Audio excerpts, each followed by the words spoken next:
วัสดีค่ะมิงกลาบาท้ายสกาเปียวปี Shadow with me challenge season ဒီနေ့ EP 1နဲ့လာပြီးတင်ဆက်တယ်เนาะဟိုအရင်တစ်ပတ်ကတင်ထားတဲ့ဗီဒီယိုနှစ်ပုတ်ရှိတယ်ဒါပေမဲ့အဲ့ဒီနှစ်ပုတ်ကအတီးမဟုတ်ဘာလို့လဲဆိုတော့လိုက်နားထောင်တဲ့လူတွေကကျွန်တော်တို့ပေးချင်တဲ့ message ကျွန်တော်တို့ပြောပြချင်တဲ့ပုံစံအတိုင်းကိုသူတို့ကမရအောင်လိုက်ပြောတာမမီတာပြောတာနည်းနည်းမြန်သွားတာပါညာ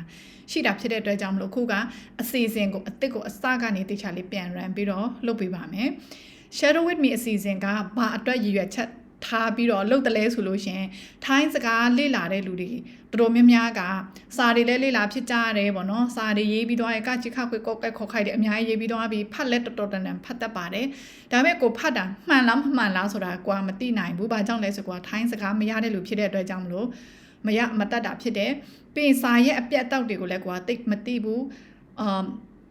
တိတ်ပြီးတော့ကိုယ့်အတွက်တိတ်အတုံးမဝင်နေသေးဘူးတော့မဟုတ်သူများပြောတာတော့ကိုအတော်အသင့်နားလဲတယ်ကိုကပြန်မပြောရဲဘူးပြန်မပြောနိုင်ဘူးအပြတ်အတောက်တွေမားနေတယ်ဆိုတဲ့ပုံစံလိုမျိုးဖြစ်တတ်ကြတယ်ပေါ့နော်ဖြစ်တော်များများကိုဖြစ်ကြတယ်အဲ့ဒါကြောင့်မလို့ဒီနေ့ကဒီ Shadow with me ဒီအစီအစဉ်ကကျွန်တော်တို့တစ်ပတ်ကိုတစ်ကြိမ်တင်ပေးမယ်တောက်ကြနေ့တိုင်းတင်ပေးမှာဖြစ်တယ် YouTube မှာကြည့်လဲရတဲ့ page မှာလည်းတင်ပေးမယ်ပေါ့နော်တောက်ကြနေ့တိုင်းတင်မယ်ဘာလိုက်လို့ရမလဲဆိုလို့ရှိရင်ဒီ Shadow with me အစီအစဉ်ရဲ့ရည်ရွယ်ချက်ကိုပြည့်စုံဖို့အတွက်ဆိုလို့ရှိရင်နံပါတ်1တစ်ခုကတော့ထိုင်းစာအခြေခံရပြီးသားလူဖြစ်ရမယ်။ဘာကြောင့်လဲဆိုတော့ကျမတို့သုံးလုံးထားတဲ့ဟာတွေကအတန်ထွက်မရေးပေးဘူး။ထိုင်းစာနဲ့မြန်မာလိုအတိတ်ပဲပြထားပေးတာဖြစ်တယ်။ပြီးတော့ဒီဗီဒီယိုကိုလိုက်လေ့လာရရင်ကိုဘာတွေအကျိုးကျေးဇူးရရှိမလဲဆိုရင်နံပါတ်1တစ်ခုကထိုင်းစာကိုဖတ်မြန်စေတာဖြစ်တယ်။နံပါတ်2ကထိုင်းစာကိုဖတ်မြန်တဲ့အပြင်ကိုထိုင်းစကားပီပီလေးပြောနိုင်စေမှာဖြစ်တယ်။ကိုထိုင်းစကားပြောပြီးဖို့အတွက်အပြတ်တောက်တွေမှန်ဖို့အတွက်ဒီဗီဒီယိုကိုအကြိမ်ကြိမ်အခါလိုက်ပြီးမှလေ့လာလေ့ကျင့်လိုက်လုပ်ရမှာဖြစ်တယ်။နံပါတ်1ကျွန်တော်တို့လုပ်သွားမယ့်ဟာကတော့အပိုင်း3ပိုင်းရှိတယ်။နံပါတ်1တစ်ခုကအတိတ်ပဲရှင်းပြတယ်။ဒီဗီဒီယိုမှာသုံးသွားမယ့်စကားလုံးတွေရဲ့အတိတ်ပဲကိုရှင်းပြတယ်။နံပါတ်2တစ်ခုခါကြတော့နံပါတ်2အပိုင်းခါကြတော့ share with me အပိုင်းဖြစ်တယ်။စကားလုံးတွေကိုဆရာမကတစ်ဖြတ်ပြောသွားမယ်။ကျောင်းသားကလေ့လာသူပေါ့နော်။ကျောင်းသားလို့မဆိုလို့ချင်ပါဘူးနော်။လေ့လာသူကလိုက်ပြောမယ်ဥပမာကျွန်မကชีวิตและการทำงานလို့ပြောသွားပြီဆိုလို့ရှင်ကျွန်မကနားပေးမယ်လေ့လာသူအနေနဲ့ကชีวิตและการทำงานတခါတည်းလိုက်ပြီးမှအရေးလိုမျိုးလိုက်ပြီးမှ share လုပ်မယ်အဲ့ဒါကဒုတိယပိုင်းဖြစ်တယ်တတိယတစ်ပိုင်းခါကြတော့အစကနေအဆုံးကျွန်မကဖတ်ပြီးမယ်ဖြည်းဖြည်းပဲဖတ်မယ်ကိုကဖတ်တာတော့မဟုတ်ပါတော့ပြောတာပေါ့နော်ကိုကအဲ့ဒီအတိုင်းကိုလိုက်ပြောရမှာဖြစ်တယ်ကိုကအပိုင်း3ကိုလည်းမပြောနိုင်သေးဘူးဆိုရင်ဆိုလိုချင်တာကကိုကထိုင်းစကားကိုမပြောနိုင်သေးတဲ့လူဖြစ်တယ်အပိုင်း1ကိုပြန်ပြီးမှခောက်တုံးခောက်ပြန်ကြည့်လို့ရတယ်များနားထောင်ခြင်းများ share လိုက်လုပ်တဲ့အခါကျရင်ကိုစကားပြောအတန်ထွက်အနေထားအပြတ်တောက်တွေလည်းအကုန်လုံးမှန်သွားမှာဖြစ်တယ်တခါတည်းသွားကြည့်မယ်နော်အကြိုက်ဟိုမဖြစ်ရလေအောင်ဗီဒီယိုကိုတခါတည်းသွားကြည့်မယ်နော်ထားတာပေါ့နော်ဒီနေ့သင်ဆက်မယ့်အကြောင်းအရာကတော့เรื่องนะคะชีวิตและการทำงานเนาะบวနဲ့အလုပ်လုပ်ခြင်းဆိုတဲ့ကဏ္ဍဖြစ်တယ်ပေါ့နော်ကျွန်မတို့လည်းနည်းနည်းလုပ်ပေးမယ်နော်အပိုင်းတစ်သွားမယ်နော်အတိတ်ပဲနားထောင်ခြင်းဒီဗီဒီယိုထဲမှာကိုသုံးလုံးကျွန်မတို့သုံးလုံးသွားတဲ့စကားလုံးတွေကိုဘာအတိတ်ပဲရှိတယ်လဲဘယ်လိုအတိတ်ပဲရှိပြီးတော့ဒီလိုပြောရင်ဘယ်လိုအတိတ်ပဲတက်ရောက်တယ်လဲဆိုတဲ့ဟာလေးကိုနားလည်စီဖို့အတွက်ရှင်းပြပေးမှာဖြစ်ပါတယ်เรื่องชีวิตและการทำงานပေါ့နော်เรื่องဆိုတာအကြောင်းအရာชีวิตဆိုတာဘဝและဆိုတာနှစ်နဲ့การทำงานဆိုအလုပ်လုပ်ခြင်းနဲ့ဘဝအကြောင်းပေါ့နော်สวัสดีค่ะမင်္ဂလာပါရှင်เนาะမင်္ဂလာပါကျွန်မက main ကလေးဖြစ်တဲ့အတွက်ကြောင့်မလို့ကျွန်မကများသောအဖြစ်ခကိုသုံးထားတယ်ပေါ့နော်วันนี้ဒီနေ့เราจะคุยกันစကားပြောကြမယ်คุยဆိုတဲ့စကားလုံးကအပြန်အလှန်စကားပြောတာဖြစ်တယ်คุยဆိုတဲ့စကားလုံးကအပြန်အလှန်စကားပြောနော်တယောက်နဲ့တယောက်မေးတယောက်ဖြေအဲ့လိုမျိုးအပြန်အလှန်စကားပြောတာကိုคุยလို့ခေါ်တယ်เราจะคุยกันเรื่องအကြောင်းအရာชีวิตบวและနဲ့การทำงานนะคะนะคะဆိုတာနော်မနော်การทำงานဆိုတာအလုပ်လုပ်ခြင်းဒီနေ့ကနော်ဘဝနဲ့အလုပ်အကြောင်းကိုပြောကြမယ်နော်မနော်အပြန်အလှန်ပြောကြคุยกันဆိုရင်ဒီချက်တယောက်ထပ်ပြောတာမဟုတ်ဘူးနားထောင်သူအနေနဲ့လည်းအပြန်အလှန်ပြောတဲ့လိုမျိုးပုံစံအကြောင်းကိုဆိုလိုတာဖြစ်ပါတယ်เป็นเรื่องธรรมดาဆိုတာ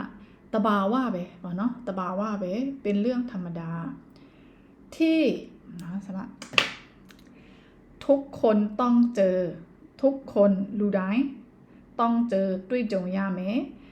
တွေ့ကြုံရမယ်ในชีวิตဆိုတာဘဝထဲမှာประจำวันဆိုတာနေ့စဉ်เนาะประจำวันဆိုတာနေ့စဉ်ဘဝထဲမှာလူတိုင်းတွေ့ကြုံရမယ်အရာတွေကိုပဲအရာတွေပဲဖြစ်တယ်ပေါ့နော်အရာတွေပါပဲပေါ့နော်ဒါကတော့လူတိုင်းနေ့စဉ်ဘဝမှာကြုံရတဲ့အရာတွေပါပဲပေါ့နော်เป็นဆိုတာကတော့ဖြစ်တယ်အရာတွေပဲဖြစ်တယ်အဲ့လိုမျိုးဖြစ်ရမှာเนาะဒါပေမဲ့ဒါကတော့မြန်မာလိုကတော့အဆင်ပြေတယ်လို့နားထောင်လို့ကောင်းအောင်ပြန်ထားပေးတာဖြစ်တယ်สำหรับฉันจะมาအတွက်တော့การทำงานအလုပ်လုပ်ခြင်းကไม่ใช่မဟုတ်ဘူးแค่หาเงินငွေရှာရုံတစ်ခုတည်းမဟုတ်ဘူးอย่างเดียวဆိုတာတစ်ခုတည်းငွေရဖို့တစ်ခုပဲမဟုတ်ဘူးငွေရှာရုံတစ်ခုတည်းမဟုတ်ဘူးแต่ဒါပေမဲ့มันคือသူကတော့การเรียนรู้လေ့လာခြင်းသင်ယူခြင်းဖြစ်တယ်และเนาะနဲ့พัฒนาตัวเองဆိုကိုဖွံ့ဖြိုးတိုးတက်အောင်လုပ်တာ personal development self development ပုံစံလိုမျိုးเนาะพัฒนาตัวเองทุกวันနေ့စဉ်နေ့တိုင်းဟုတ်ပြီเนาะနေ့စဉ်နေ့တိုင်းကိုတခုခုသင်ယူပြီးတော့တိုးတက်လာစေတဲ့အရာပဲဖြစ်တယ်ပေါ့เนาะအလုပ်လုပ်ခြင်းကเนาะบางวันတချို့နေ့ကတော့งานก็အလုပ်ကလည်းหนักเป็นแม้လေးတယ်รู้สึกเหนื่อยรู้สึกဆိုတာခံစားရတယ်เหนื่อยเป็นแม้และနဲ့ท้อဆိုတာစိတ်တက်ကြတယ်ท้อบ้างတချို့အချိန်တွေလည်းအလုပ်များပြင်မှန်းပဲစိတ်တက်ယော့သွားတယ်စိတ်တက်ကြသွားတာပေါ့နော်စိတ်တက်ယော့သွားတယ် AI ကဘာသာပြန်ပေးရဆိုရင်တော့စိတ်တက်ท้อဆိုတာစိတ်တက်ကြတယ်အားယော့သွားတဲ့ပုံစံလိုမျိုးပေါ့နော်စိတ်ယော့တာမဟုတ်ဘူးစိတ်တက်ကြအားယော့တယ်ဆိုတဲ့ပုံစံဖြစ်ရမယ်နော်စိတ်တက်တချို့ရက်တွေလည်းစိတ်တက်ကြတာတွေရှိပါတယ်ပေါ့နော်แต่ဒါပေမဲ့พอคิดว่าพอဆိုတာတော့คิดว่าစဉ်းစားလိုက်တဲ့အခါမှာเราကျမတို့ကျွန်တော်တို့ငါတို့ပေါ့နော်กำลังဆိုတာပြုလုပ်နေစေတခုခုပြုလုပ်နေစေကိုกำลังနဲ့အယူနဲ့တွဲရမယ်တကယ်လို့กำลังနဲ့จะနဲ့တွဲရင်တော့တော့မဲ့ဆဲဆဲเนาะတော်တော့မဲ့ဆဲဆဲလုပ်တော့မဲ့ဆဲဆဲစားတော့မဲ့ဆဲဆဲเนาะအခုကတော့กำลังอยู่ဆိုတာနေစေสร้างဆိုတာကတည်ဆောက်တယ်ဖန်တီးတယ်อนาคตဆိုတာကအနာဂတ်ของตัวเองကိုอยู่ကဆွမ်းနာကกำลังနဲ့တွဲမယ်နော်กำลังอยู่ဒါပေမဲ့ကိုအနာဂတ်ကိုတည်ဆောက်နေတယ်လို့စဉ်းစားလိုက်တဲ့အခါမှာပေါ့နော်ก็လေทำให้สีတယ်ตัวမဟုတ်အောင်လုပ်တယ်มีกำลังใจมีဆိုတာရှိတယ်กำลังใจဆိုတာစိတ်အားပေါ့နော်စိတ်တက်အားစိတ်တက်ခွန်အားရှိလာတယ်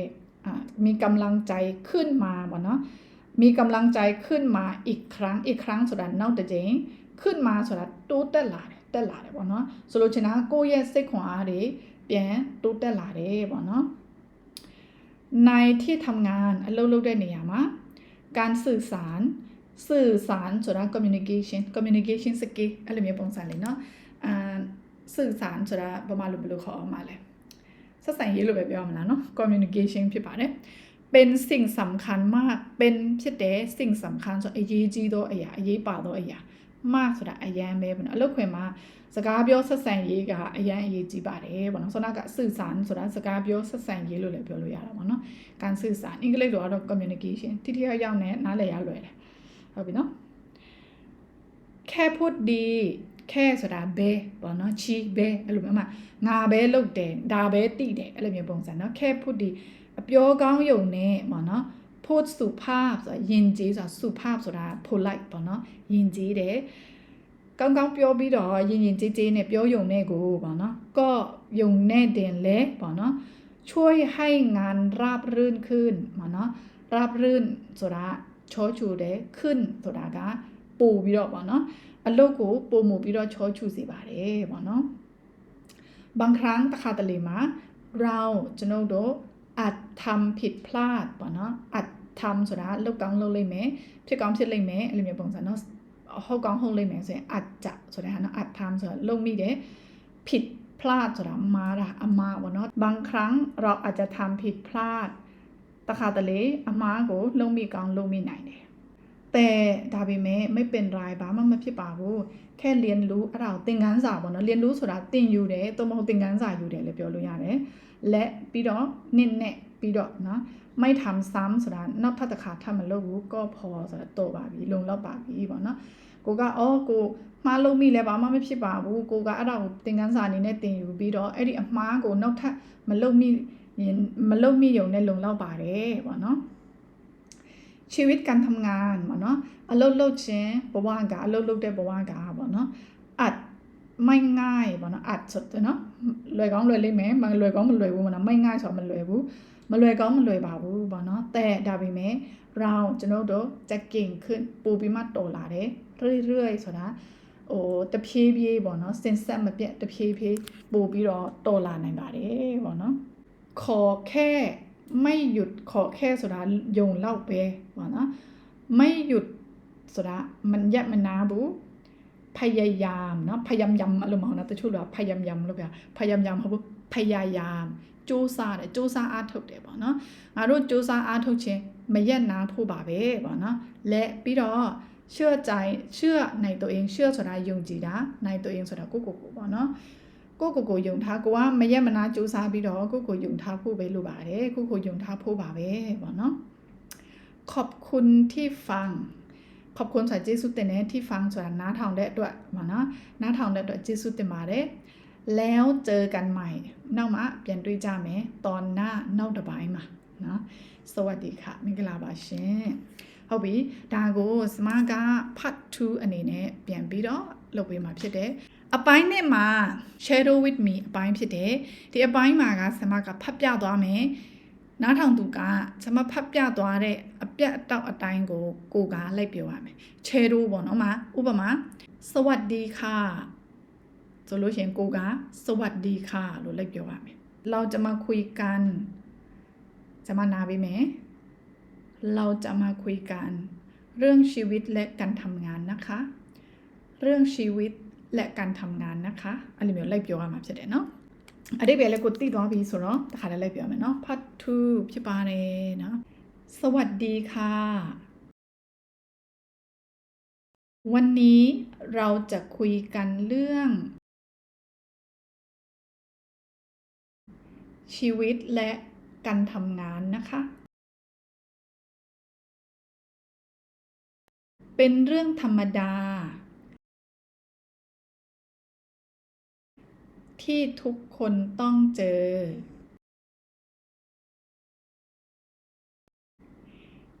ในชีวิตประจำวันสำหรับฉันการทำงานไม่ใช่แค่หาเงินการทำงานไม่ใช่แค่หาเงินอย่างเดียว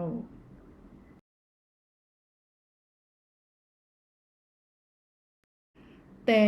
มันคือการเรียนรู้และพัฒนาตัวเองทุกวันบางวันงานก็หนักรู้สึกเหนื่อยและท้อบ้างแต่พอคิดว่า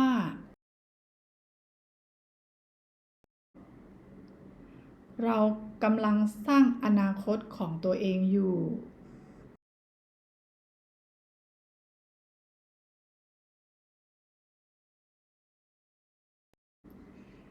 ก็ทำให้มีกำลังใจ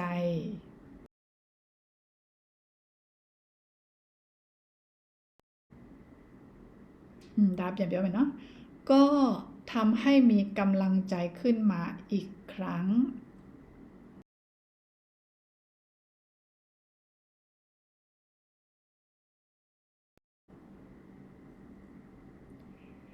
ในที่ทำงาน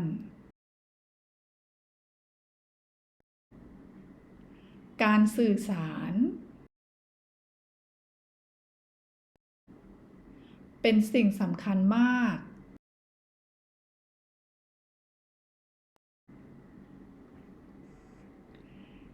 ค่พูดดีพูดสุภาพ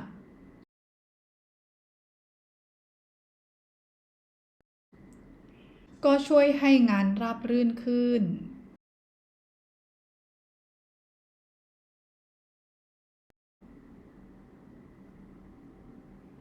บางครั้ง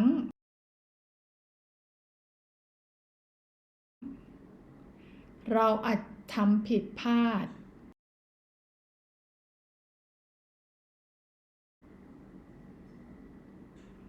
แต่ไม่เป็นไร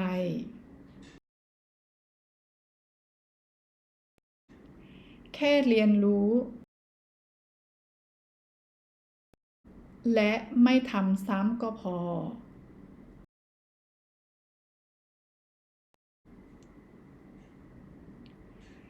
ชีวิตการทำงานอาจจะไม่ง่ายแต่เราจะเก่งขึ้นเรื่อย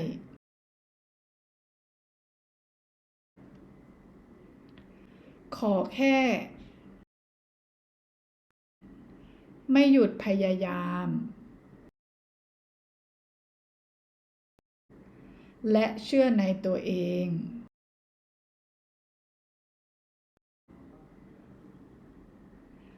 ขอบคุณที่ฟังแล้วเจอกันใหม่ตอนหน้า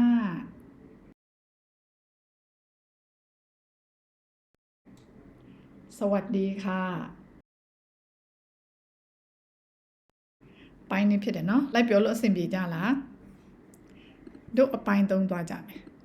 ဆမအစနဲ့အဆုံးဖတ်သွားမယ်ဆမဖတ်သွားတယ်လို့မျိုးကိုတခါတည်းလိုက်ပြောရမယ်နားမပေးတော့ဘူးပေါ့နော်ကိုကအပိုင်း3ကိုလိုက်ပြောလို့အဆင်မပြေသေးဘူးဆိုလို့ရှင်အပိုင်း2ကိုပြန်သွားပြီးတော့ခောက်တုံးခောက်ပြန်နားထောင်တကြောင်နားထောင်တကြောင်လိုက်ပြောတကြောင်နားထောင်တကြောင်လိုက်ပြောနေဒီအပိုင်းနောက်ပိုင်းကျရင်အပိုင်း3ကိုပြန်လာနားထောင်ကြည့်ချောချူသွားပြီဆိုရင်ကိုကစကားပြောတာပို့ပြီးအဆင်ပြေလာပါလိမ့်မယ်တို့သွားကြရအောင်สวัสดีค่ะวันนี้เราจะคุยกันเรื่องชีวิตและการทำงานนะคะเป็นเรื่องธรรมดาที่ทุกคนต้องเจอในชีวิตประจำวันสำหรับฉันการทำงานไม่ใช่แค่หาเงินอย่างเดียวแต่มันคือการเรียนรู้และพัฒนาตัวเองทุกวันบางวันก็หนักรู้สึกเหนื่อยและท้อบ้างแต่พอคิดว่าเรากำลังสร้างอนาคตของตัวเองอยู่ก็ทำให้มีกำลังใจขึ้นมาอีกครั้งในที่ทำงานการสื่อสารเป็นสิ่งสำคัญมาก